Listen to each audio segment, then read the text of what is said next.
भारत माता की वंदे वंदे वंदे। जनपद जौनपुर की विभिन्न विकास परियोजनाओं के लोकार्पण और शिलान्यास कार्यक्रम में मंच पर उपस्थित प्रदेश सरकार में मेरे वरिष्ठ सहयोगी राज्य मंत्री स्वतंत्र प्रभार खेल एवं युवा कल्याण विभाग श्री गिरीश चंद यादव जी, लोकप्रिय सांसद माननीय श्री बीपी सरोज जी, राज्यसभा की माननीय सांसद श्रीमती सीमा द्विवेदी जी, लोकप्रिय विधायक श्री रमेश चंद्र मिश्र जी, विधान परिषद के सदस्य श्री ब्रजेश कुमार सिंह जी, श्री आर के पटेल जी, पूर्व सांसद श्री केपी सिंह जी, भारतीय जनता पार्टी के जिला के अध्यक्ष श्री पुष्पराज सिंह जी, मछली शहर के जनपद के अध्यक्ष श्री रामविलास पाल जी, पूर्व विधायक डॉक्टर हरेंद्र सिंह जी, पूर्व विधायक दिनेश चौधरी जी, आज के इस कार्यक्रम में उपस्थित जौनपुर जनपद से जुड़े हुए सभी उपस्थित भाइयों बहनों, 258 करोड़ रुपए की परियोजनाओं के लोकार्पण और शिलान्यास के लिए आप सबको मैं हृदय से बधाई देने के लिए आज आपके बीच में यहां पर उपस्थित हुआ हूं। भाइयों बहनों, उत्तर प्रदेश में लगातार दूसरी बार भारतीय जनता पार्टी की सरकार के लिए जौनपुर की जनता ने जो समर्थन और आशीर्वाद दिया है उसके प्रति आभार व्यक्त करने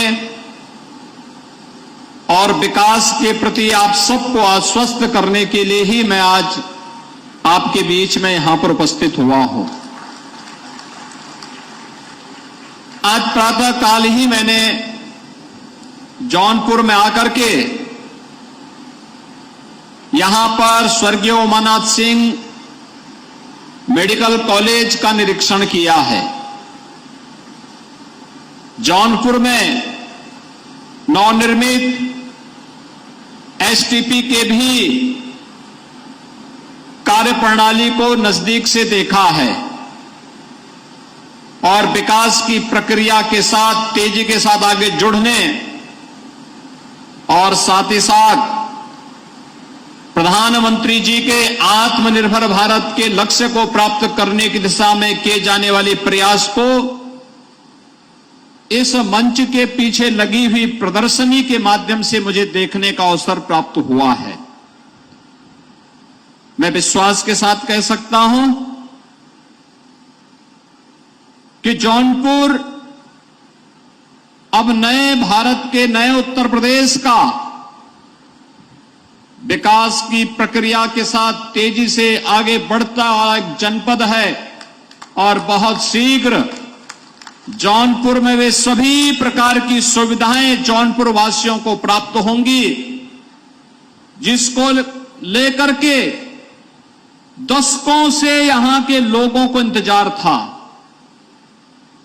भाइयों बहनों, विकास आज की आवश्यकता है, लेकिन हम सबको इस बारे में ध्यान रखना होगा कि विकास की योजनाओं के लिए ईमानदारी के साथ वे योजनाएं जिस उद्देश्य से शासन ने दी हैं उसकी धनराशि का उपयोग उस संबंधित कार्य पर हो, इस पर भी उतना ही ध्यान दिए जाने की आवश्यकता है। अन्यथा जिस प्रकार के रैकेट 2017 के पहले प्रदेश के अंदर विकास के कार्यों में घुन की तरह लग करके पूरी व्यवस्था को खोखला बनाने का कार्य कर रहे थे, उसका परिणाम जग जाहिर है और उसकी कीमत पूरे उत्तर प्रदेश वासियों को भुगतना पड़ा था। आज तो उत्तर प्रदेश का कोई नागरिक उत्तर प्रदेश से बाहर कहीं जाता है, सम्मान की दृष्टि से देखा जाता है। 5 साल पहले ऐसी स्थिति नहीं थी। 5 साल पहले जब आप यहां के नौजवानों को, यहां के नागरिकों को उत्तर प्रदेश के बाहर कहीं जाने के लिए किसी कार्यवश जाना पड़ता था, उनके सामने पहचान का संकट था, विश्वास का संकट था, और उस समय उन लोगों को अपनी पहचान छुपाने के लिए मजबूर होना पड़ता था। आज मैं दावे के साथ कह सकता हूं कि विगत 5 वर्ष के अंदर प्रधानमंत्री मोदी जी के मार्गदर्शन में उत्तर प्रदेश में की सरकार ने आप सबके सहयोग से अपराध और अपराधियों पर जीरो टॉलरेंस की जिस नीति के तहत कार्य किया, आज देश के अंदर एक नया विश्वास पैदा हुआ है और उत्तर प्रदेश के मॉडल को लोगों ने हाथों हाथ लेकर के इस बात को स्वीकारा है कि उत्तर प्रदेश में अपराध और अपराधियों के लिए अब कोई जगह नहीं होगी। उत्तर प्रदेश आज दंगा मुक्त प्रदेश है।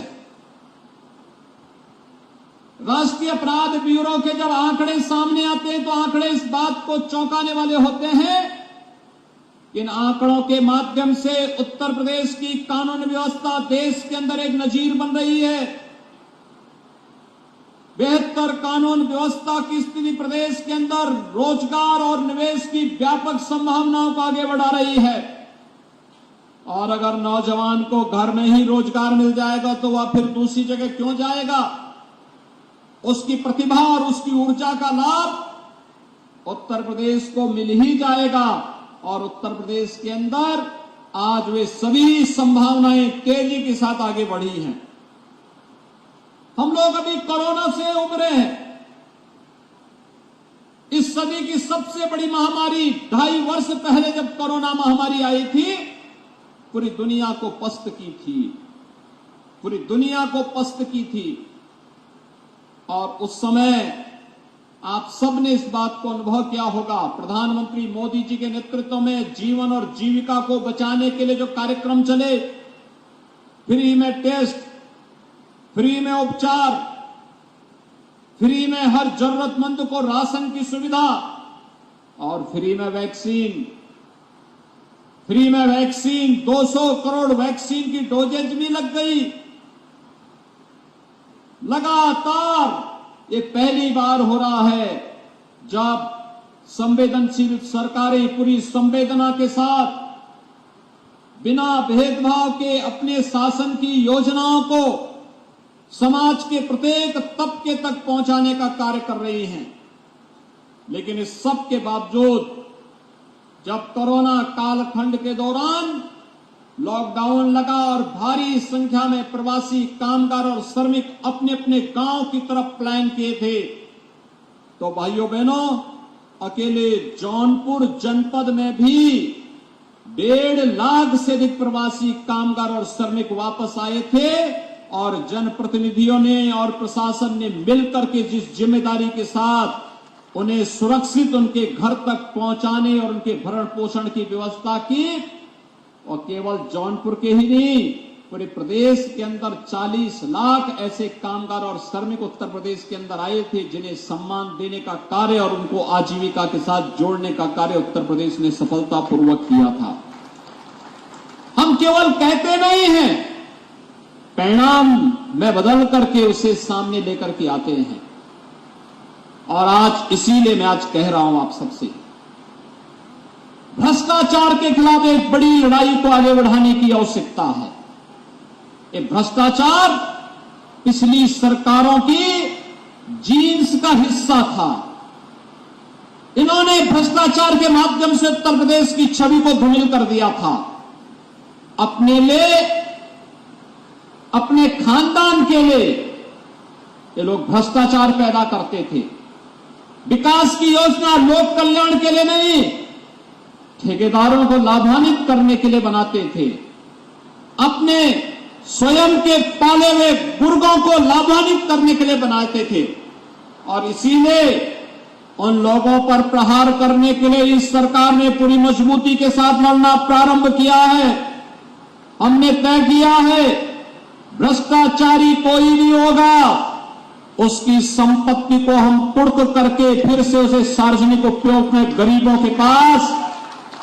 के उपयोग के लिए उस संपत्ति को अधिग्रहण करने में भी कोई संकोच नहीं करेंगे। और ठीक उसी तर्ज पर जैसे आपने देखा होगा, उत्तर प्रदेश देश का पहला राज्य था जिसने दंगाइयों को सबक सिखाने के लिए एक कहा था कि उत्तर प्रदेश में अगर दंगा करोगे तो खानदान ने 7 पीढ़ियों ने जो संपत्ति बनाई होगी उस संपत्ति से भी वंचित हो जाओगे। और आपने देखा होगा कि हमने उसका कानून भी बनाया, प्रभावी ढंग से उसको लागू भी किया। और आज यही कहने के लिए मैं आपके पास आया हूं, अब यही लड़ाई हम भ्रष्टाचार के खिलाफ भी करने जा रहे हैं। भ्रष्टाचारियों ने जितनी भी संपत्ति बनाई होगी, उन भ्रष्टाचारियों की इन संपत्तियों को सार्वजनिक उपयोग के लिए वो आज लेकर के आना चाहते हैं। और उसी दृष्टि से एक बड़े अभियान को आगे बढ़ाने की आवश्यकता है। आज प्रदेश तेजी के साथ एक नई अर्थव्यवस्था के रूप में उभर रही है। भाइयों बहनों, आज जो 258 करोड़ रुपए की परियोजनाओं का यहां पर लोकार्पण शिलान्यास हो रहा है, ये विकास की तो परियोजनाएं हैं, ये शिक्षा की परियोजनाएं हैं, स्वास्थ्य की है, स्पोर्ट्स की है, कृषि से संबंधित भी है, ग्रामीण विकास की भी है, पशुधन से भी जुड़ी हुई है, बेसिक शिक्षा है, माध्यमिक शिक्षा है, अलग अलग प्रकार की जो विकास की परियोजनाएं हैं, पेयजल की भी है। इन सभी परियोजनाओं का विकास के साथ तो संबंध है ही, ये एक शासकीय निवेश भी है, नौकरी और रोजगार की संभावनाओं को भी आगे बढ़ाता है। और मैं यही आह्वान आप सबसे कहने के लिए आया हूं।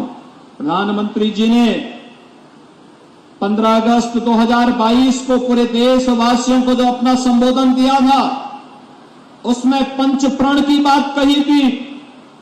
ये पंच प्रण एक विकसित भारत बनाएंगे, गुलामी के अंश को सर्वथा समाप्त करेंगे, अपने कर्तव्यों का पालन करेंगे और विरासत को हर हाल में संरक्षित करेंगे।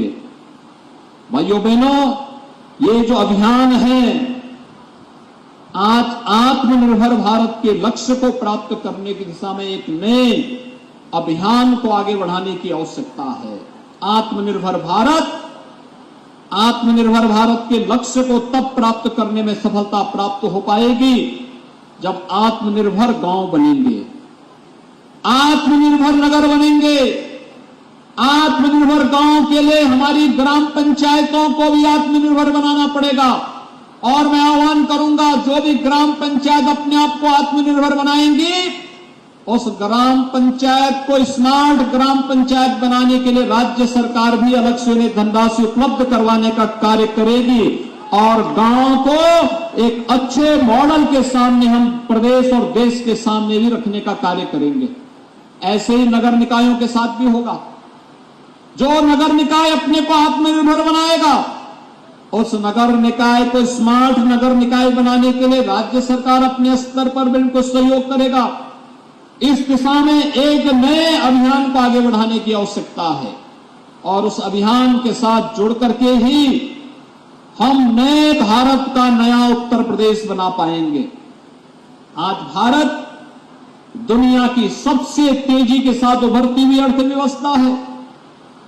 आज आप देख रहे होंगे भारत ने कितनी लंबी छलांग लगाई थी। 75 वर्ष पहले, लगभग 200-250 वर्षों तक ब्रिटेन की पराधीनता में रहने के कारण लोग ये मानते थे भारत कुछ नहीं कर पाएगा।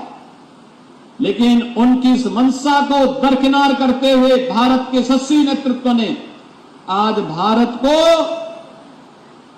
दुनिया की 5वीं अर्थव्यवस्था बना दिया है।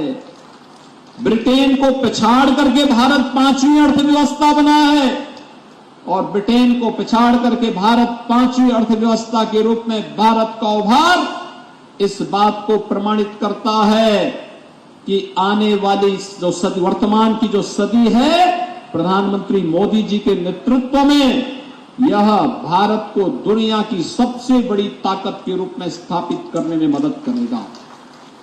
मेरा देश विकसित हो, कि कौन ऐसा भारतीय होगा जिसके मन में तमन्ना न हो।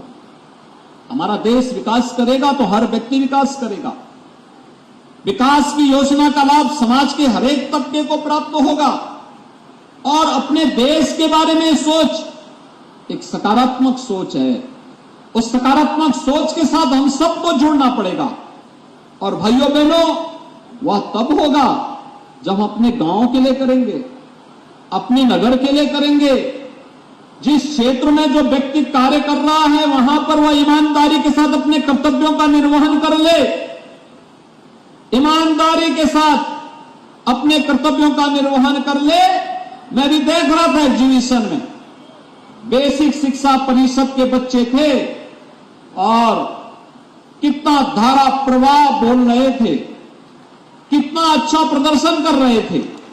अगर बेसिक शिक्षा परिषद के बच्चों के मन में विज्ञान के प्रति, तकनीक के प्रति, भाषा के प्रति आज आधुनिक बोध उनके मन में है और वैज्ञानिक भाव उनके मन में है, क्योंकि उनको उस प्रकार का मंच मिल रहा है, कुछ कर गुजरने की एक चाहत उनके मन में है और प्रशासन ने और शासन ने मिलकर के जनप्रतिनिधियों के सहयोग से उस प्रकार के भाव पैदा किए हैं।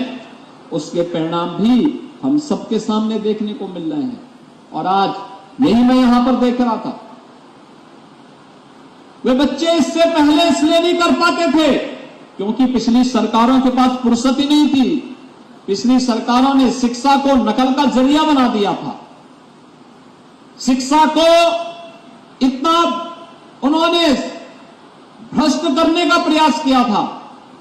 शिक्षक नहीं थे, विद्यालय भवन जर्जर थे, परीक्षा की पारदर्शिता नहीं थी, नियुक्ति में पारदर्शिता का अभाव था, हर एक चीज के दाम तय होते थे, किसी व्यक्ति को न्याय पाने का विश्वास नहीं था। आज तो हम विश्वास के साथ कह सकते हैं कि डबल इंजन की सरकार हर व्यक्ति के साथ खड़ी है, हर जरूरतमंद के साथ खड़ी है, हर व्यक्ति के साथ सुरक्षा की गारंटी देती है। कानून के नजरिए में जाति, मत, मजहब, क्षेत्र, भाषा के आधार पर किसी के साथ कोई भेदभाव नहीं हो सकता, लेकिन कानून के साथ खिलवाड़ करने की छूट भी किसी को नहीं दी जा सकती है। कानून का राज हर हाल में लागू होगा, इस सरकार का संकल्प है और उस कानून के राज के माध्यम से प्रदेश की 25 करोड़ जनता को सुरक्षा प्रदान करना ये हमारा नैतिक दायित्व है। अपनी इस नैतिक दायित्व का निर्वहन करने के लिए ही आज हम सब आपके बीच यहां पर उपस्थित हुए हैं और मैं यही आश्वस्त करने के लिए आया हूं। मैं भी देख रहा था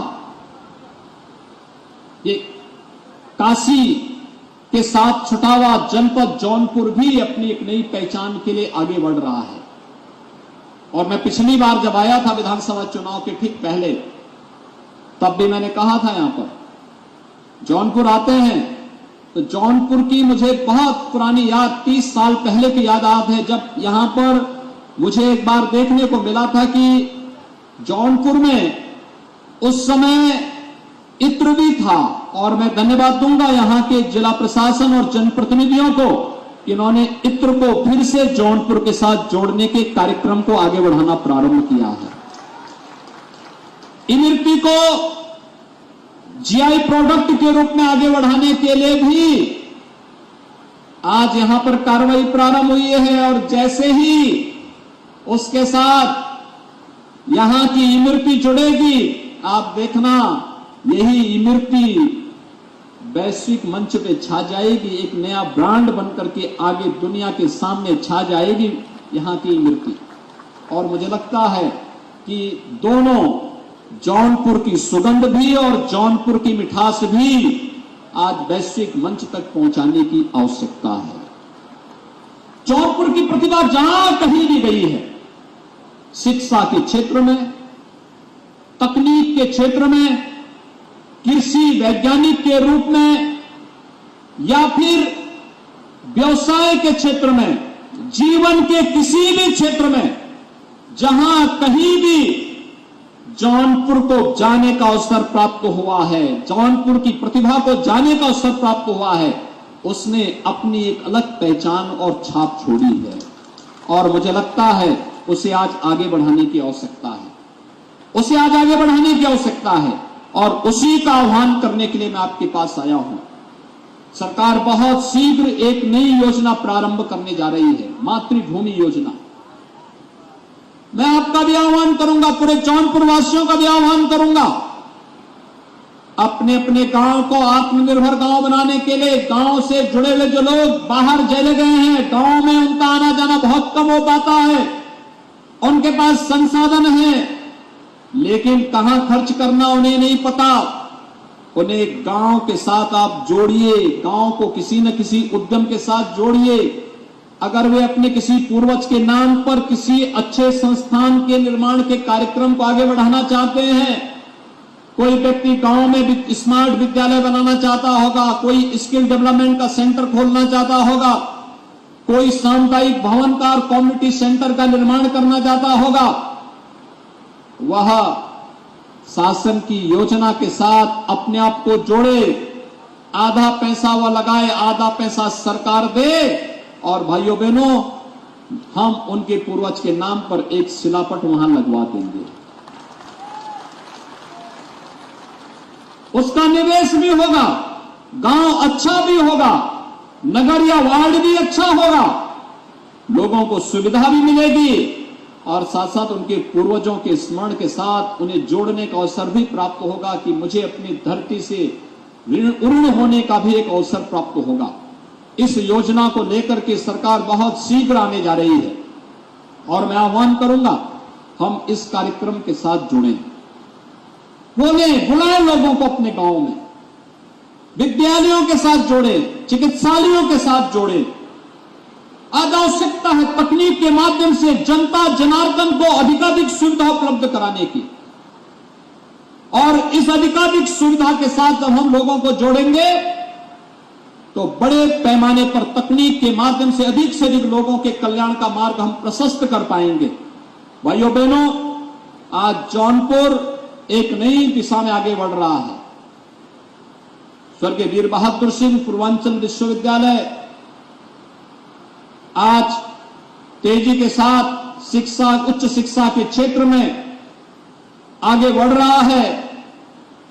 यहां पर स्वर्गीय उमानाथ सिंह राजकीय मेडिकल कॉलेज पहले सत्र में उसका प्रवेश विगत वर्ष ही संपन्न हो चुका है। आगे की कार्रवाई के लिए इस पर तेजी के साथ हम कार्य कर रहे हैं। यह मेडिकल कॉलेज तेजी के साथ बन करके पूरा हो, यहां पर विशेषज्ञ स्वास्थ्य की सुविधा का लाभ जौनपुर और आसपास के जनपद वासियों को प्राप्त हो, सरकार इस दिशा में निरंतर प्रयास कर रही है।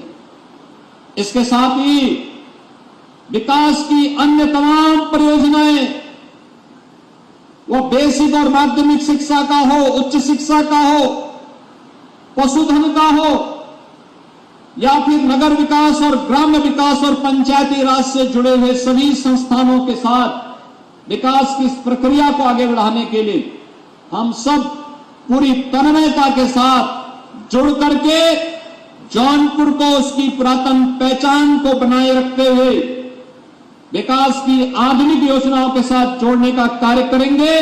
मैं आज के इस अवसर पर एक बार फिर से 258 करोड़ रुपए की जिन परियोजनाओं का आज लाभ जौनपुर वासियों को उपलब्ध कराया जा रहा है, इसके लिए पूरे जौनपुर और मछली शहर से जुड़े हुए दोनों संसदीय क्षेत्र के अपने सभी मतदाता भाइयों बहनों का, सभी नागरिकों को हृदय से बधाई देता हूं, अभिनंदन करता हूं और उन्हें आश्वस्त करता हूं कि विकास की इस प्रक्रिया के साथ हम सब जुड़ करके एक साथ मिल करके जौनपुर के विकास, अपने जनपद के विकास के माध्यम से उत्तर प्रदेश के विकास को आगे बढ़ाने का कार्य करेंगे।